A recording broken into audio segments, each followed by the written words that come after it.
Fare business con arte e cultura è possibile. Di questo si è parlato mercoledì 12 dicembre a Padova nella sede di Ukido SRL in occasione della tappa di In Veneto dedicata al progetto Culture Across the Pond.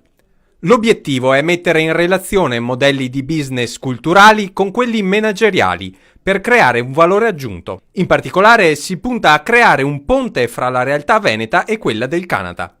L'esperto di marketing Umberto Labozzetta ha spiegato come un'azienda può investire sull'immagine di un artista.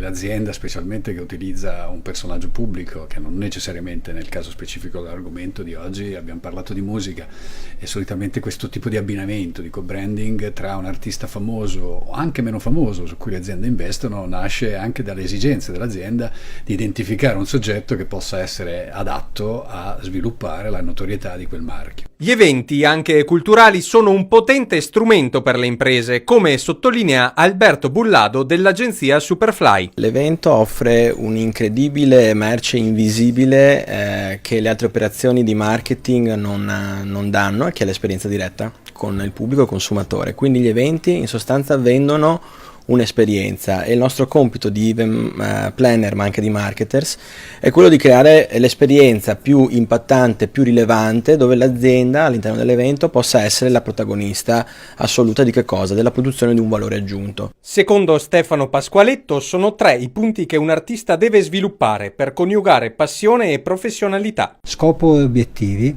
dall'altra parte avere strategie di visione di business chiare e la terza l'organizzazione del tempo. Le sfide più grandi sono quelle di avere la capacità di manifestare il proprio talento ma anche di dare visibilità, e la visibilità non la dai solamente coltivando la tua arte, le tue competenze, i tuoi talenti, ma un'altra competenza che devi sviluppare è quella di dare valore e valorizzare quello che è il tuo network e la tua rete.